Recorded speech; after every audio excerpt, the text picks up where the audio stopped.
Сәлем достар. Жаңа орнатылған жүйеге қалай оптимизация жасап, және керекті бағдарламаларды орнату қажет. Соны бұл видеода талқылайтын боламыз. Видеоның бастамасы бұрын әдеттегідей каналға тіркеліп қойыңдар, лайк басыңдар, пікірлер, комментарий аямай жазыңдар. Достарыңызбен бөлісіңіздер. Ал біз бастаймыз.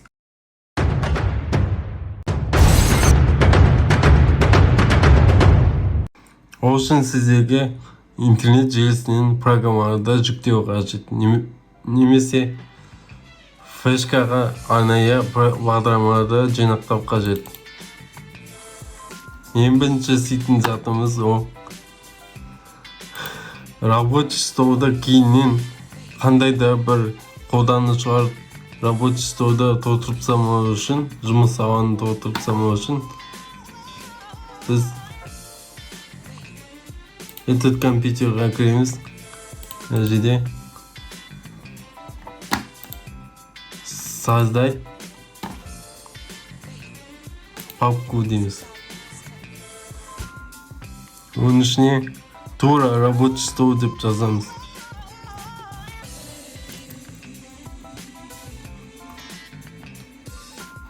Сосын мына жердегі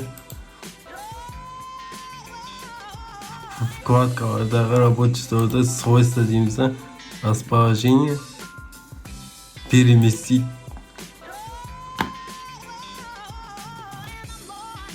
Мына жерде бұрынғы алаңы ол союз, яғни локализацияда орнатылған болады.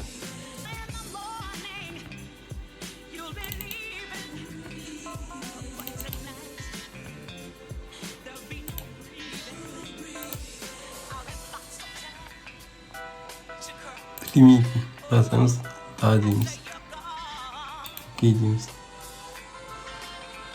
Және мұндағы загрузкаға бүкіліне солай жасап шығамыз.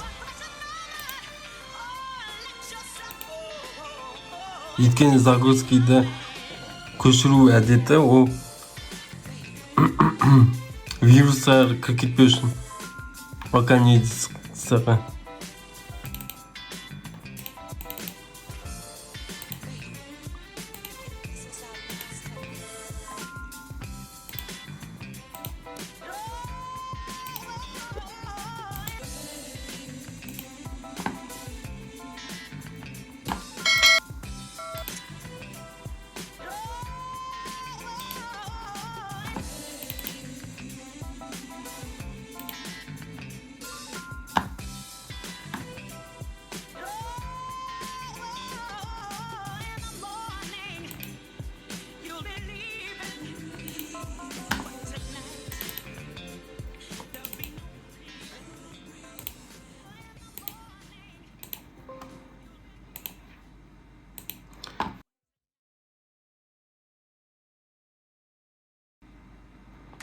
Бірінші ең адаммен ең күрделі ауыр бағдарламалар ол Office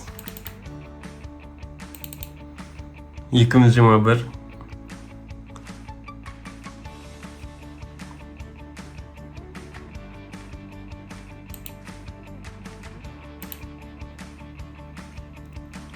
Начать установку дейміз.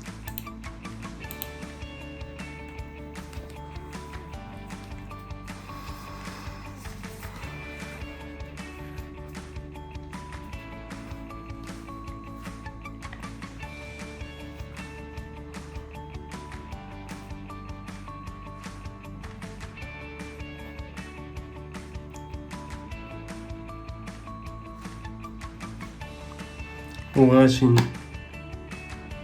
Windows драйверлерді іздеу үшін Wi-Fi'ді қосамыз. Қазір Wi-Fi'дің қосуы ол өйткені драйверді Windows орнатты деген сөз.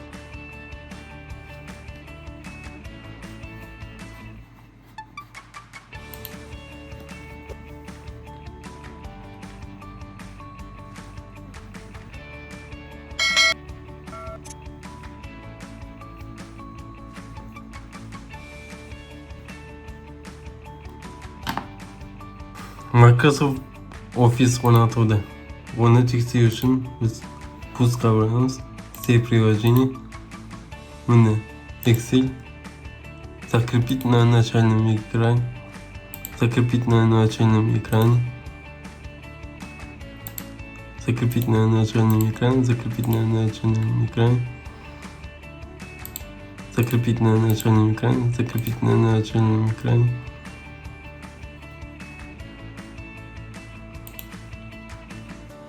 Одан кейін Яндексті орнатамыз.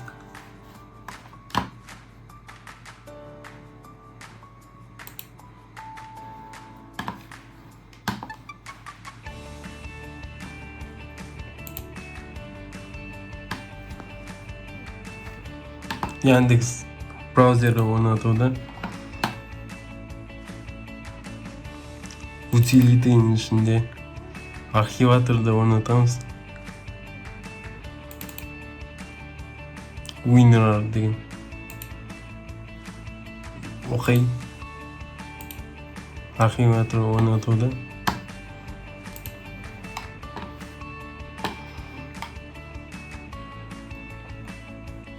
Acrobat Reader PDF файлдарды ашатын затты орнатамыз. Бағдарламаны.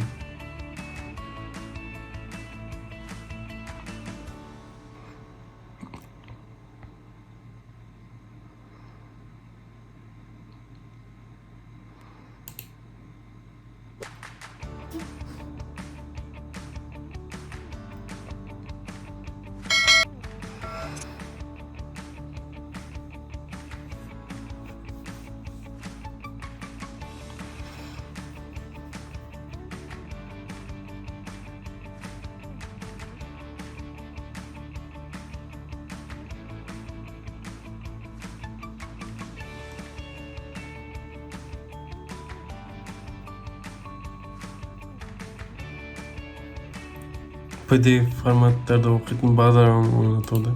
Біз Quite кодек пак деген.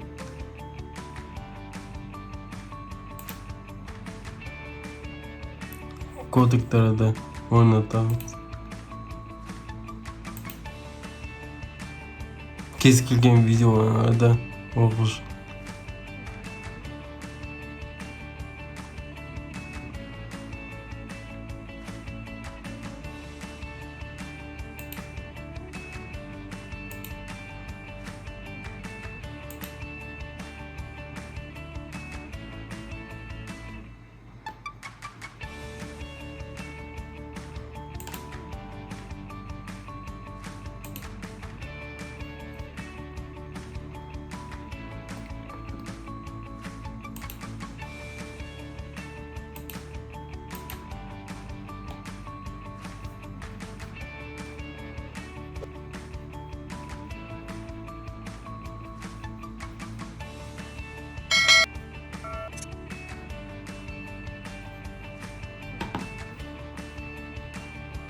Видео ашатын бағдарламаны орнатуда. Готовы дейміз.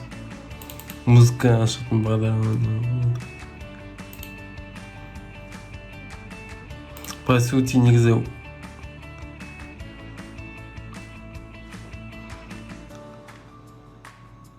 және өшіп қосылғаны ол видео драйвер орнату деген сөз.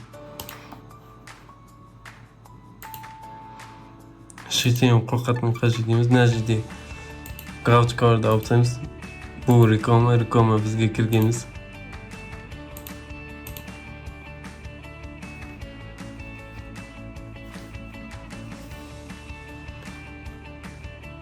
Алдындағы Windows 11-де орнатқан видео қазір астында сілтемеде тұрады, немесе видеоның соңында шығады. Міндетті түрде көріңіздер.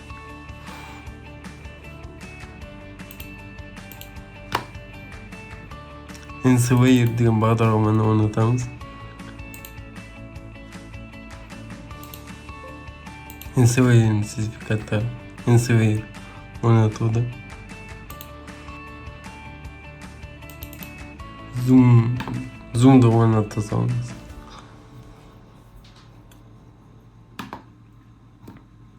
Браузердің ішінде Google немесе Firefox'ты таңдаймыз. Біз жаңа Яндексті орнатқан болатынбыз.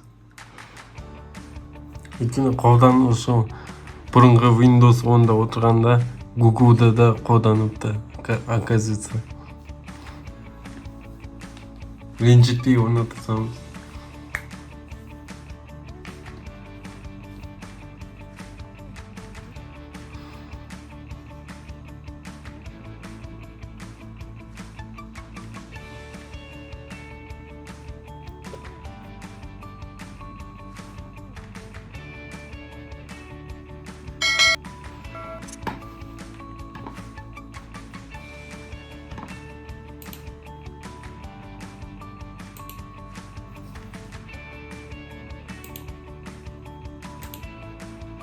İnternetке кіріп тұрған жоқ па, бір тексере аламыз. Интернет істеп тұр. Біздің диспетчер задачаны ашамыз. Диспетчердің ішінде автозагрузка приложениеді ашамыз да, оның ішінде Яндексті өшеміз. OneDrive керек жоқ. Teams керек жоқ.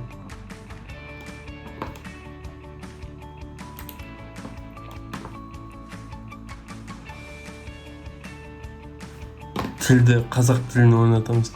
Бұл үшін параметрге барамыз.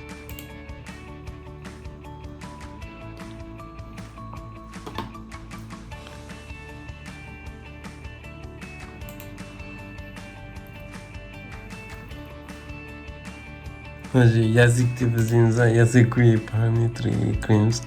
Жерге добавить языкты басамыз. Оның ішіне қаз дейміз. Қазақ шықты, қазақ тіліміз шықты. Оны далее басамыз. На кнопканы басамыз. Назначить языка интерфейс Windows деген. Ол бүкіл қазақшаға аударып жүреді. Сіздерге ыңғайсыз болып кетеді. Только тек қана мына жерде галочка болу.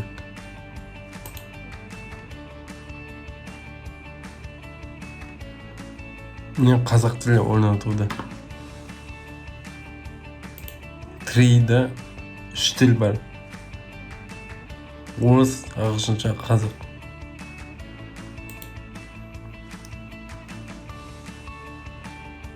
Уақыт, время.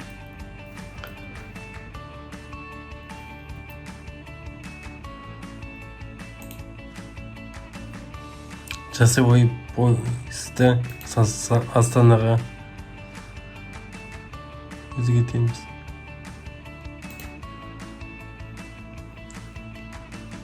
Ода осы видео тамам соңына жетті. Видео сіздерге пайдалы болса, лайк басыңыздар, достарыңызға жіберіңіздер. Сіздермен болған Қазтехногид арнасы. Келесі видеода кездескенше сау сәлеметте болыңдар.